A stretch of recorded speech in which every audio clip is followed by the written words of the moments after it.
Exercise 4.3 में मैंने पढ़ाया था एरिया ऑफ ट्रायंगल के बारे में। एरिया ऑफ ट्रायंगल देखिए, अगर मान लीजिए किसी ट्रायंगल के तीनों वर्टेक्स मालूम है x1 y1 x2 y2 x3 y3, तो एरिया ऑफ ट्रायंगल होता है absolute value of half x1 y1 x2 y2 x3 y3 1 1 1। ये 3/3 का है डिटरमिनेंट, ठीक है। x ये पहला कॉलम है, दूसरा कॉलम है, ये तीसरा कॉलम, ठीक है। x1 y1 सारे वर्टेक्स यहाँ रख दो, x1 y1 x2 y2 x3 y3 1 1 1। इसको सॉल्व कर लो और इसकी एब्सोल्यूट वैल्यू मतलब पॉजिटिव वैल्यू आप ले लेंगे, ठीक है। इसकी एब्सोल्यूट वैल्यू आपका आंसर हो जाएगी। तो जैसे पहला सवाल है पहली एक्सरसाइज का कि 3 पॉइंट दे रखे हैं, कहा एरिया निकालिए, तो एरिया ऑफ ट्रायंगल हो गया एब्सोल्यूट वैल्यू ऑफ हाफ, ये x1 y1 x2 y2 और x3 y3 और फिर ये 1 1 1। फिर इसको हम सॉल्व कर लेंगे। एब्सोल्यूट वैल्यू ऑफ लिखते चलिए आप, एब्सोल्यूट वैल्यू ऑफ हाफ, फिर इसकी यहाँ जगह नहीं थी तो मैंने यहाँ सॉल्व कर दिया, ठीक है। तो इसको आप सॉल्व कर लीजिए, जैसे सॉल्व करते हैं। इसकी वैल्यू हमने निकाली कितनी, 61। आपको आता ही ना प्लस माइनस प्लस करके, तो जैसे सॉल्व करना चाहें वैसे आप करें आप।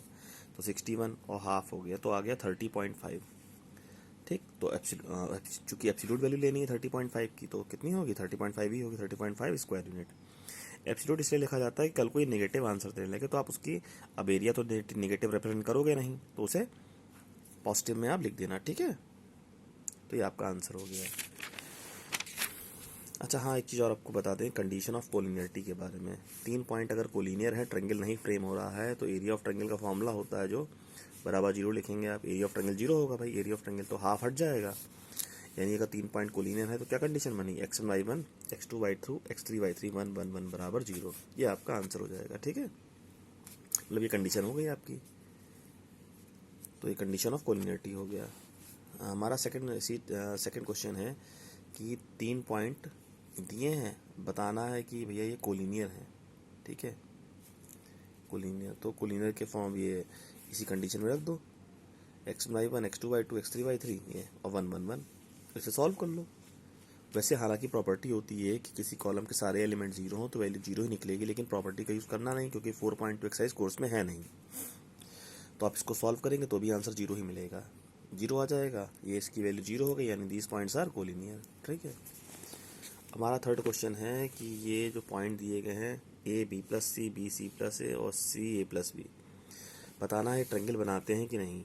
इसका एरिया, तो ट्रायंगल बनाते कि नहीं, तो भाई एरिया ऑफ ट्रायंगल निकाल लें। अगर एरिया ऑफ ट्रायंगल 0 आ जाएगा तो ट्रायंगल फ्रेम नहीं होगा, और कोई वैल्यू आ गई तो भाई ट्रायंगल जरूर बनाएंगे ये।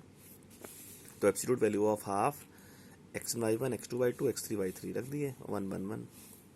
हालांकि इसमें भी प्रॉपर्टीज़ का यूज़ कर सकते हैं हम, उससे आसानी से होगा, लेकिन चूंकि 4.2 कोर्स में नहीं है इस वजह से नॉर्मल सॉल्व कर रहे हैं। तो नॉर्मली सॉल्व कर दीजिए इसे आप, प्लस माइनस प्लस पहली रो के एलिमेंट उतारे ना, फिर अपना सॉल्व कर दिया पूरा। कैलकुलेट करेंगे ये पूरा, this into this minus this into this into this minus this into this this into this minus this into this, answer 0 आ गया, ठीक है। 0 आ गया, therefore given points not form a triangle, ठीक है।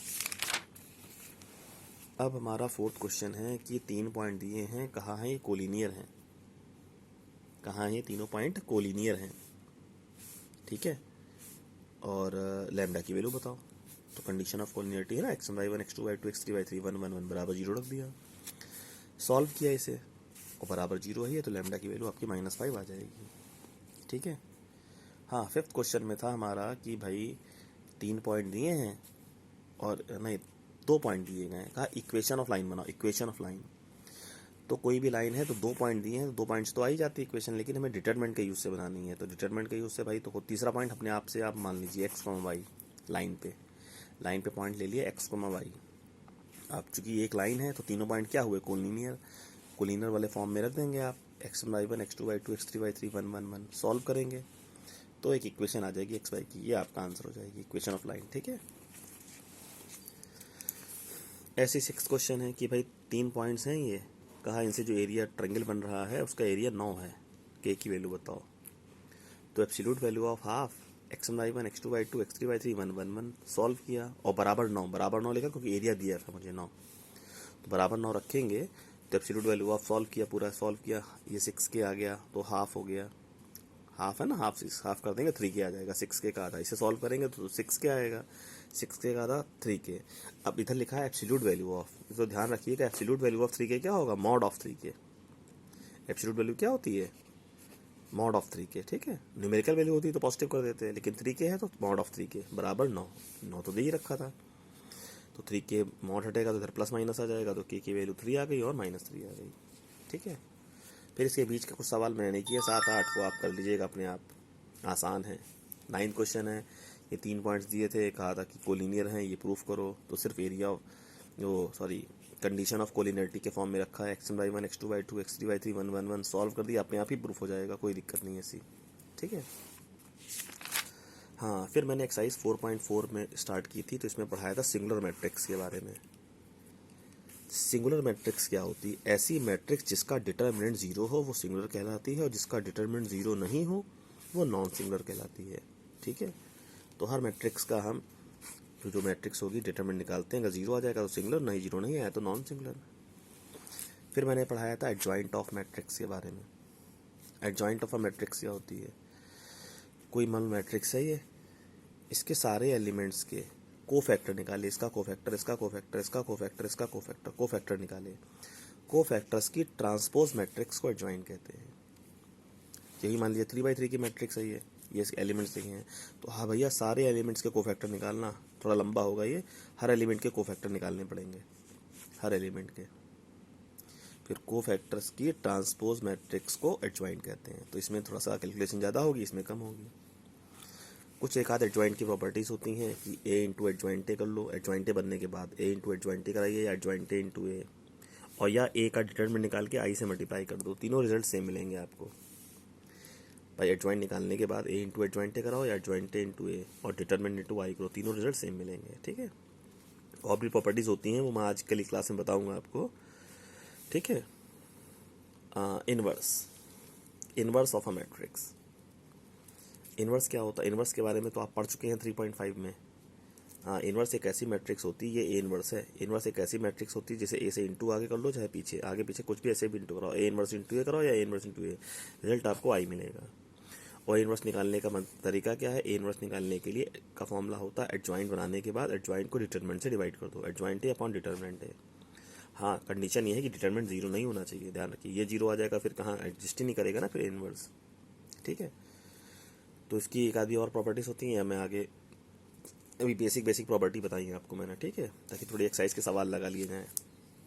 तो एक्सरसाइज 4.4 है हमारी, स्टार्ट करते हैं। तो पहला सवाल है कि ये भैया सिंगुलर मैट्रिक्स है, एक्स की वैल्यू बताओ। तो सिंगुलर है तो इससे पहले डिटरमिनेंट, जो सिंगुलर है तो इसका डिटरमिनेंट जो है वो 0 होगा, तो डिटरमिनेंट के सिंबल में लिखना पड़ेगा, ये मैट्रिक्स है, ये डिटरमिनेंट है इसका, डिटरमिनेंट इसका क्या होगा 0। फिर सॉल्व कर दो, this into this minus this into this बराबर 0, तो एक्स की वैल्यू 3 आ गई, ठीक है। फिर सेकंड पार्ट कर लेना अपने आप। थर्ड पार्ट है कि ये भी भैया सिंगुलर मैट्रिक्स, एक्स की वैल्यू बताओ। एक्स लाई कर रहा है 0 से पाई के बीच में, तो सॉल्व किया, दिस डिटरमिनेंट है इसका, this into this minus this into this बराबर 0। कॉस एक्स की वैल्यू आई प्लस माइनस √3/2, ठीक है। कॉस स्क्वायर एक्स बराबर 3/4 हुआ ना, तो प्लस माइनस लगाएंगे, तो √3/2 और माइनस √3/2, तो ये वैल्यू होती है 30 पे और ये होती है 150 पे। देखो 0 से पाई के बीच में लाई कर रहा था ना, इस वजह से, ठीक है। हाँ, थर्ड क्वेश्चन था हमारा। अब आते थर्ड क्वेश्चन पे, सेकंड कर लीजिएगा। सेकंड में दिखाना था कि नॉन सिंगुलर है, तो नॉन सिंगुलर मैट्रिक्स के लिए डिटरमिनेंट निकालो, 0 नहीं आएगा तो नॉन सिंगुलर हो जाएंगी। तो आप सेकंड क्वेश्चन अपने आप कर लेना। थर्ड क्वेश्चन में एडजॉइंट बनाने कहा था, ये ए दिया था और एडजॉइंट निकालना था, तो एडजॉइंट के लिए साइन ध्यान रखें, प्लस माइनस माइनस प्लस, ये चलते हैं 2/2 में ना, ठीक है। तो पहले सबके कोफैक्टर निकालते हैं, कोफैक्टर, इसका कोफैक्टर, इसका कोफैक्टर, इसका कोफैक्टर ये रहा, इसका कोफैक्टर ये रहा। कोफैक्टर के लिए पहले साइन लगाते हैं, प्लस माइनस माइनस प्लस, फिर इसके साथ कनेक्टेड रो कनेक्टेड कॉलम छोड़ा, ये बचा, इसके लिए कनेक्टेड